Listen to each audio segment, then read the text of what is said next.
Au commencement, avant que l'humanité ne foule la terre, il existait un lieu au-delà de toute imagination humaine. Un jardin, suspendu entre le visible et l'invisible, où le temps ne suivait pas les mêmes lois que celles que nous connaissons aujourd'hui. Ce lieu n'était pas un mythe, ni une légende, mais une réalité originelle, le Jardin d'Éden. C'est là que débuta l'histoire la plus mystérieuse, une histoire qui cache encore aujourd'hui des vérités interdites. Imaginez un endroit où chaque souffle d'air portait un parfum céleste, où chaque feuille brillait d'une lumière douce, comme si elle était baignée d'étoiles. Les rivières y coulaient, avec un murmure apaisant, et les arbres offraient des fruits que nulle bouche terrestre n'a jamais goûtés. Éden n'était pas un simple jardin, mais un royaume de perfection conçu par Allah lui-même. Pourtant, même dans un monde aussi parfait, des ombres se préparaient à s'élever, annonçant un drame éternel. Dans ce jardin vivaient non seulement Adam et Hawa, les premiers êtres humains, mais aussi d'innombrables créatures créées par Allah. Certaines étaient de familières, d'autres mystérieuses, portant des rôles invisibles dans l'équilibre du paradis. Parmi elles, deux figures singulières allaient jouer un rôle décisif dans l'histoire, le serpent et le paon. Leur destin allait basculer, et avec eux, une part du mystère d'Éden serait à jamais scellée. Le paon, dans ce monde de lumière, était l'une des créatures les plus admirées. Son plumage reflétait des couleurs impossibles à décrire. Des éclats de saphir, d'émeraude et d'or se mélangeaient pour former un manteau digne des anges. Dans Éden, il se déplaçait avec grâce, et ses plumes semblaient capter la lumière divine. Le paon était vu comme un gardien de beauté, un symbole de pureté et d'émerveillement. Le serpent, quant à lui, n'avait pas encore l'image sinistre que nous lui associons aujourd'hui. Sa forme était élégante, et il marchait sur des pattes, dressé et fier, portant une intelligence que peu remarquaient. Certains récits disent que le serpent, à cette époque, était une créature proche des anges par son obéissance et son savoir. Mais derrière son apparence fascinante, se cachait une complexité que nul ne soupçonnait encore. Adam et Hawa vivaient en harmonie avec ces créatures. Chaque jour dans Éden était un mélange de découverte et de gratitude. Les anges descendaient pour enseigner, et les créatures chantaient la gloire d'Allah. Pourtant, une tension invisible planait, un souffle d'épreuve que seul Allah connaissait. Le paradis n'était pas seulement un lieu de repos, mais aussi un théâtre où allait se jouer la première grande confrontation entre la vérité et la tromperie. Le récit raconte que parmi les créatures, le serpent et le paon furent choisis, consciemment ou non, pour participer à un événement qui allait changer le destin de toute l'humanité. Mais pourquoi eux? Était-ce par hasard, ou leur nature même les prédestinait-elle à ce rôle? Ce mystère reste suspendu comme une énigme dans le silence du jardin. Dans la nuit éternelle d'Éden, lorsque les étoiles semblaient danser au-dessus du jardin, Adam contemplait la création autour de lui. Il savait qu'Allah lui avait donné un rôle unique, être le califat, le représentant de Dieu sur terre. Pourtant, il ignorait encore qu'une ruse était en train de se préparer. Une ruse qui viendrait de celui qui avait refusé de se prosterner devant lui, Iblis. Mais pour accomplir son dessein, Iblis avait besoin de complices, de moyens pour atteindre Adam et Hawa. C'est ici que le serpent et le paon entrent dans l'histoire. Le paon, avec sa beauté, était une créature admirée même par les anges. Sa présence imposait respect et attirait la confiance. Le serpent, avec son intelligence subtile, était capable de se faufiler là où nul autre ne pouvait aller. Deux créatures parfaites pour devenir les instruments d'un plan secret. Mais étaient-elles coupables, ou bien furent-elles piégées, elles aussi, dans le filet d'Iblis? Voilà la question qui divise encore aujourd'hui. La légende raconte qu'Iblis, chassé du paradis pour son orgueil, n'avait pas accès direct à Adam et Hawa. Le jardin lui était interdit. Mais son désir de vengeance brûlait comme une flamme. Alors il chercha un passage, une brèche, un allié. Il se tourna vers le paon, flattant sa beauté, promettant une gloire éternelle. Et il se tourna vers le serpent, lui offrant un rôle dans le plan le plus dangereux, transporter l'ennemi invisible à l'intérieur même du paradis. Ainsi, le serpent aurait ouvert la voie, permettant à Iblis d'entrer déguisé, caché dans son corps, et d'approcher Adam et Hawa. Le paon, lui, aurait servi de distraction, attirant les regards, laissant la ruse se déployer. Ce récit, transmis par différentes traditions, explique pourquoi ces deux créatures furent bannies à jamais du paradis. Mais derrière cette histoire se cache une vérité encore plus profonde. était-ce simplement une punition pour avoir aidé Iblis? Ou bien, ces créatures symbolisent-elles des forces plus grandes, des archétypes du mal et de la tentation? Le serpent devint l'image de la ruse, de la tromperie, de la parole venimeuse qui séduit et détruit. Le paon devint l'image de l'orgueil, de la beauté qui éblouit mais qui peut aveugler. Peut-être que leur rôle à Éden dépasse la simple narration, révélant une leçon éternelle. Que même dans la beauté et l'intelligence, l'ombre de l'erreur peut se cacher. Le jardin d'Éden n'était pas seulement un décor idyllique, mais le point de départ de l'histoire humaine. Et dans ce lieu sacré, chaque créature portait un rôle caché. Le serpent et le paon furent bannis, condamnés à ne jamais revoir le paradis. Mais leur histoire, loin d'être un simple conte, contient des vérités que beaucoup préfèrent taire. Des vérités qui dérangent, car elles révèlent que la chute de l'humanité n'a pas seulement été l'histoire d'Adam et Hawa, mais aussi celle de créatures que nous continuons à observer, à craindre ou à admirer. Alors, la question demeure, le serpent et le paon furent-ils des complices volontaires, ou bien des instruments malgré eux d'un plan divin? Leur bannissement est-il une justice ou un symbole plus vaste qui nous échappe encore? Dans ce mystère se cache une révélation interdite. Une révélation que nous allons explorer ensemble. Depuis toujours, le serpent est perçu comme une créature enveloppée de mystère. Dans le jardin d'Éden, il n'était pas l'animal rampant et silencieux que nous connaissons aujourd'hui. Selon plusieurs récits anciens, il possédait une forme majestueuse. Il marchait, il se dressait fièrement, et sa silhouette inspirait le respect. Son intelligence surpassait celle de nombreuses autres créatures. Pourtant, cette même intelligence allait devenir son fardeau, car c'est à travers elle que Shaitan trouva une ouverture. Le serpent n'était pas bête, bien au contraire. Sa sagacité en faisait un interlocuteur privilégié pour les secrets d'Éden. Il savait se faufiler partout, observer sans être remarqué, et comprendre les choses que d'autres ignoraient. Cette qualité, cette capacité d'observer et de calculer, est ce que de nombreux récits qualifient de sa hikmat, sa sagesse innée. Mais toute sagesse mal orientée peut se transformer en ruse. Et c'est là que réside la subtilité. Le serpent fut-il volontairement rusé ou sa ruse fut-elle exploitée? Shaitan, après son bannissement du paradis, cherchait désespérément un moyen d'approcher Adam et Hawa. Directement, il ne le pouvait pas. Il avait besoin d'un hôte, d'une créature capable de lui donner accès à ce jardin interdit. Son regard se posa sur le serpent. Pourquoi lui et pas une autre créature?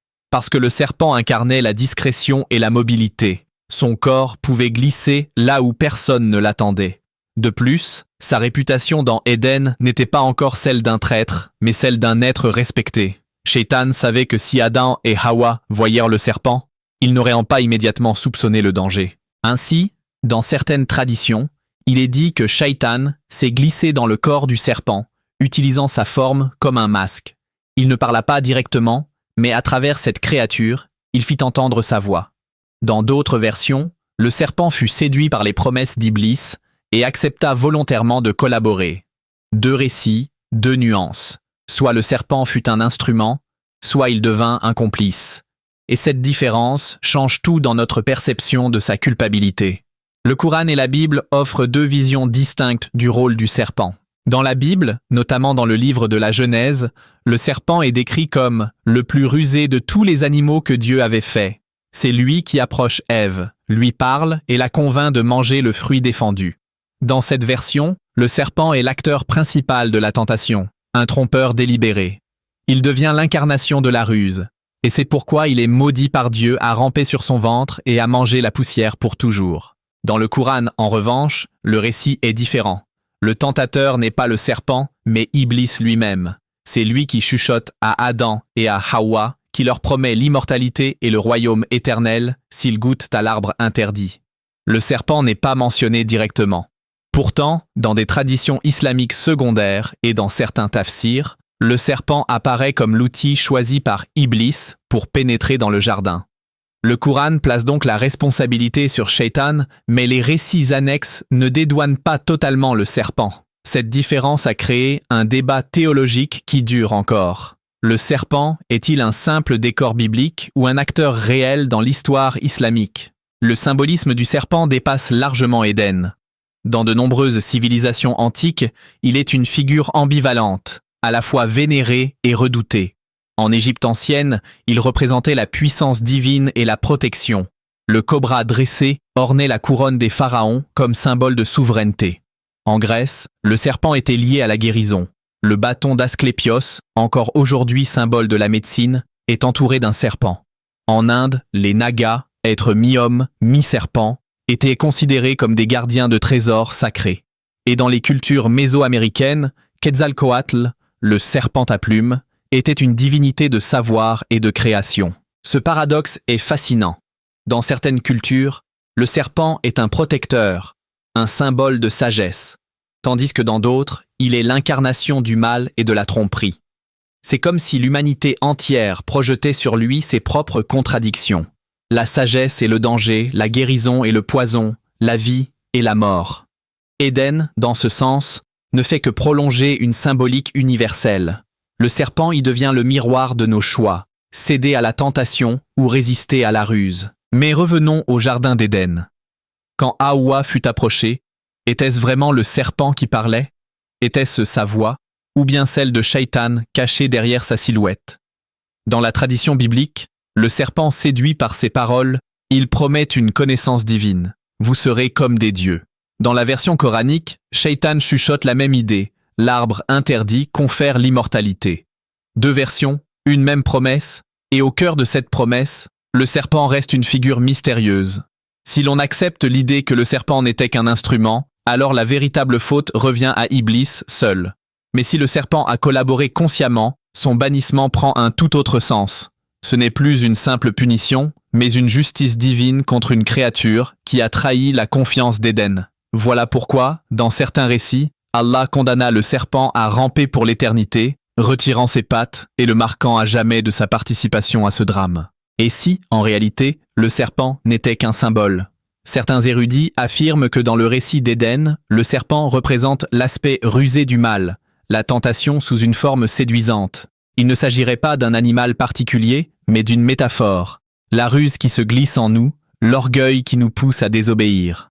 Le serpent serait alors une image de Shaitan lui-même, un voile narratif pour expliquer l'origine du mal et de la faiblesse humaine. Cette hypothèse ouvre une autre perspective. Le serpent n'a pas brisé la Khilafa, le rôle de représentant de l'homme sur terre. Il n'a été qu'un vecteur, un signal, une mise en scène pour que la vérité se manifeste. Qu'Adam et sa descendance seraient éprouvés par la tentation. En ce sens, le serpent n'est pas le coupable ultime, mais le déclencheur d'un plan divin plus vaste. Car sans cette épreuve, l'histoire de l'humanité n'aurait jamais commencé. Ainsi, la question reste entière. Le serpent fut-il un traître ou un simple outil? Était-il l'allié du diable ou bien une créature manipulée par une force qui le dépassait? Peut-être que sa faute n'était pas volontaire, mais inscrite dans le destin.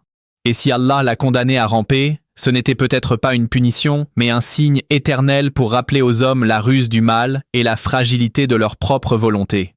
Une vérité demeure, depuis Éden, le serpent est devenu l'un des symboles les plus puissants de l'histoire humaine. Partout où il apparaît, il inspire à la fois fascination et méfiance. Il nous rappelle que la tentation ne se présente jamais sous une forme repoussante, mais toujours sous un visage séduisant, attirant, rassurant.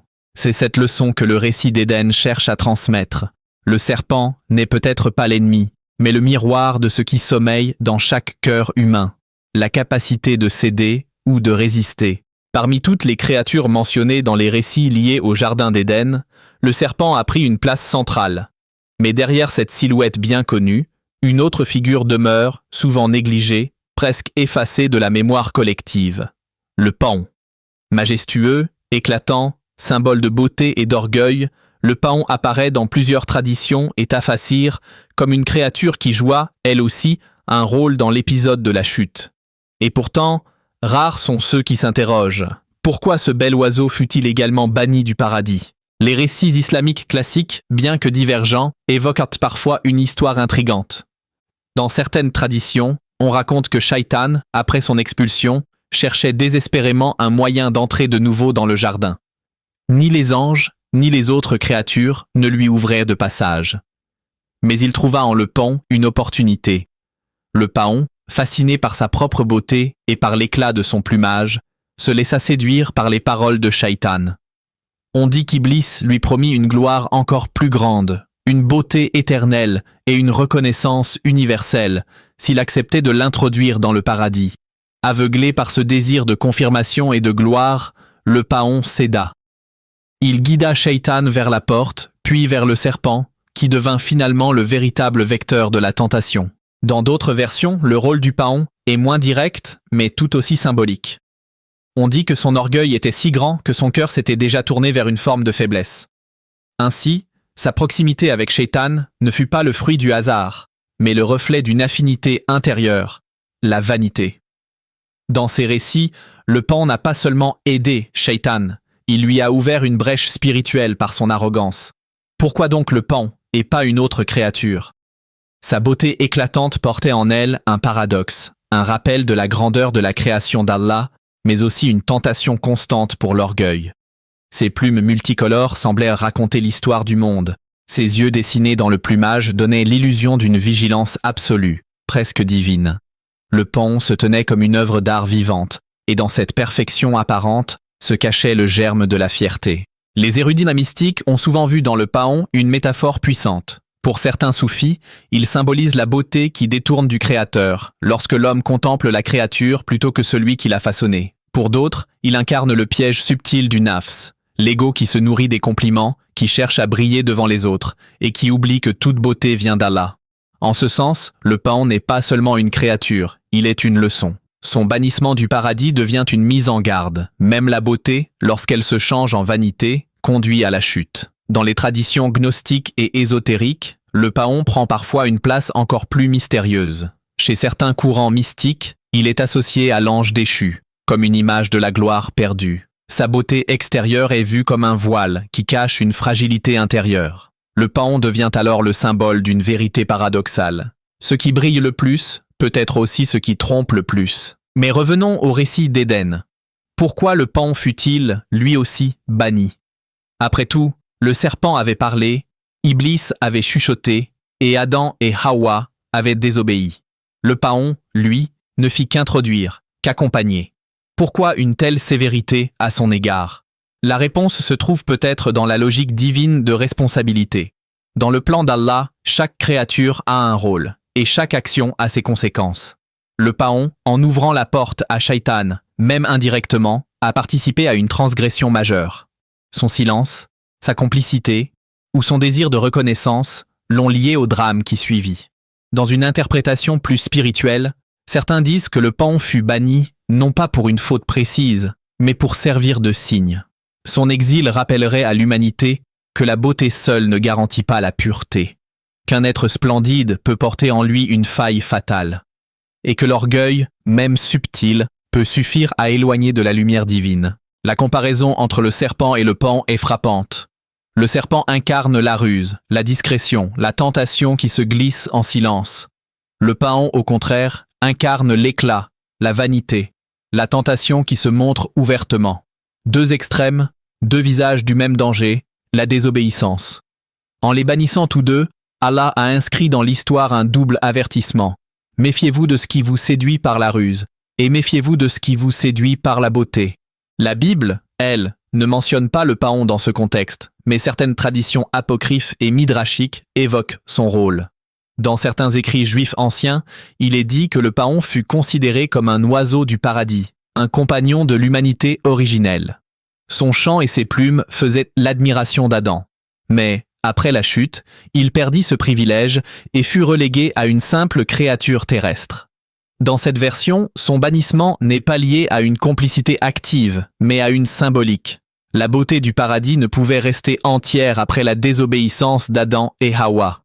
La question demeure pourtant brûlante. Le paon fut-il vraiment complice, ou fut-il sacrifié comme symbole? Était-il l'ami de Shaitan, ou simplement une victime de son orgueil? Si le serpent représentait la tentation extérieure, le paon pourrait bien représenter la tentation intérieure, celle de se croire au-dessus des autres, celle de s'adorer soi-même. Et c'est là que se cache peut-être le plus grand mystère.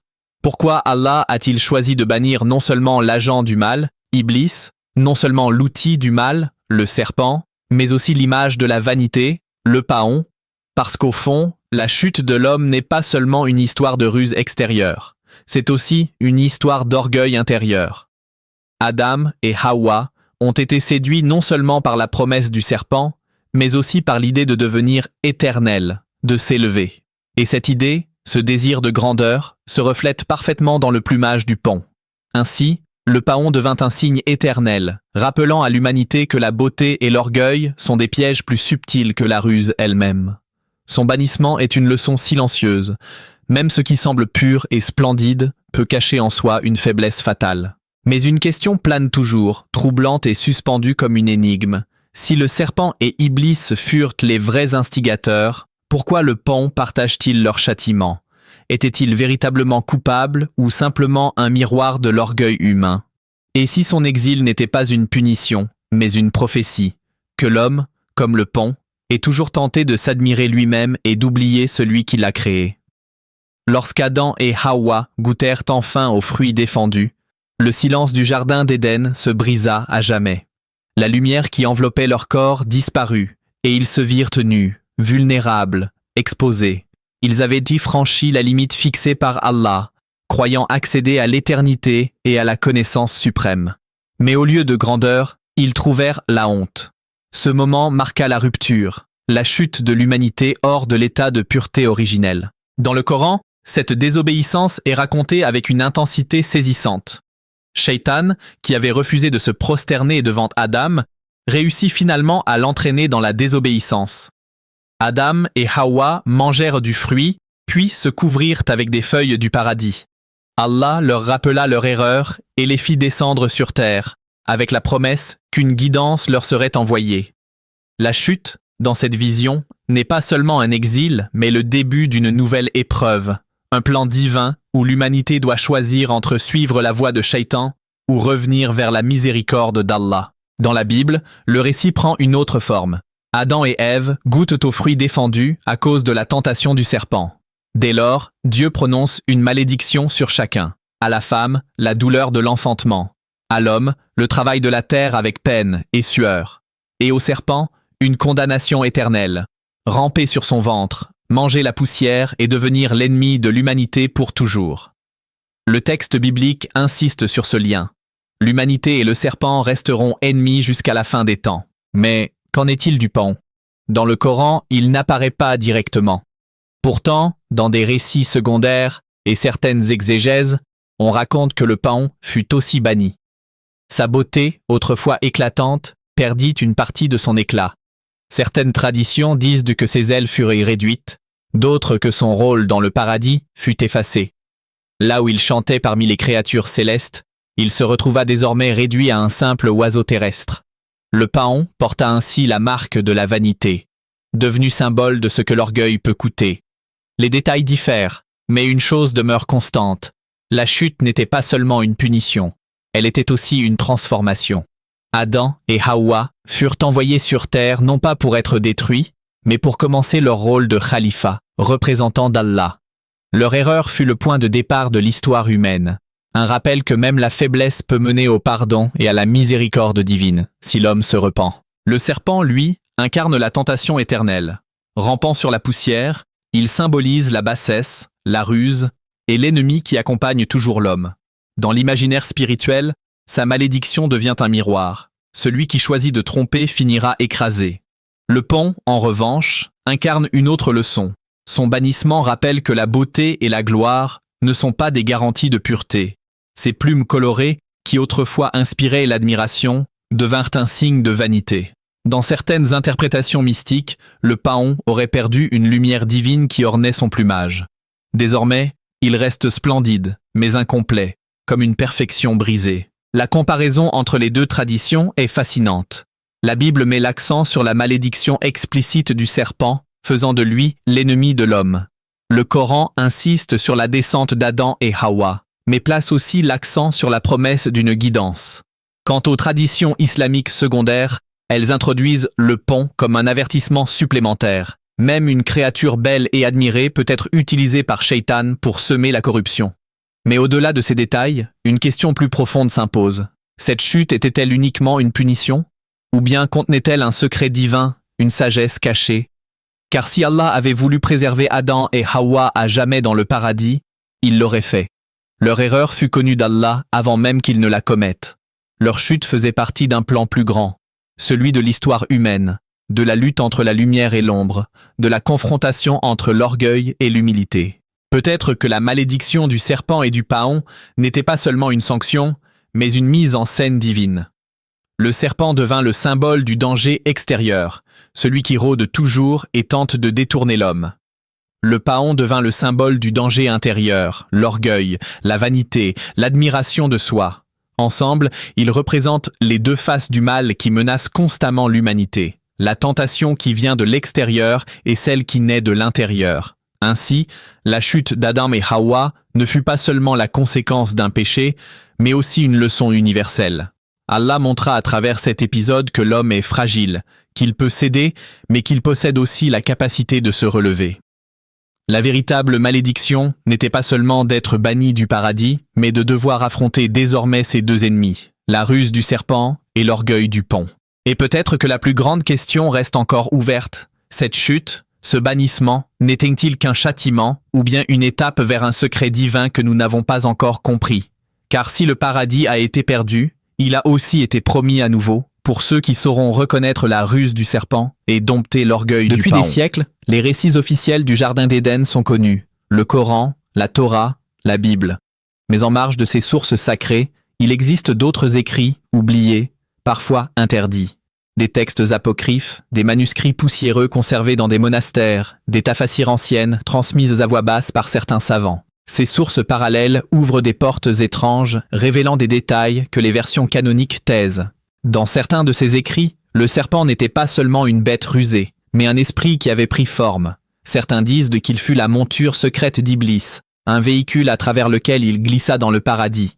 D'autres traditions vont encore plus loin. Le serpent aurait été autrefois une créature noble, avec des ailes étincelantes, mais son alliance avec Shaitan le condamna à ramper sur la terre pour toujours. Le paon, lui, apparaît dans plusieurs tafassirs anciennes comme le compagnon inconscient de la tentation. Des récits racontent que c'est à travers ses plumes magnifiques qu'Iblis parvint à se cacher, pénétrant dans le paradis sans être reconnu.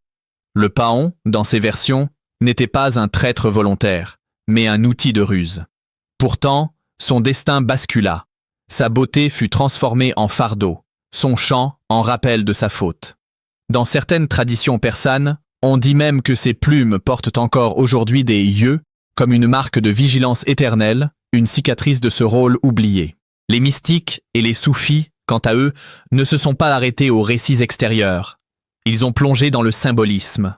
Pour eux, le serpent n'est pas seulement un animal. Il est le reflet d'un ennemi plus intime. Le nafs, les désirs incontrôlés, l'ego qui rampe en nous et nous pousse à désobéir.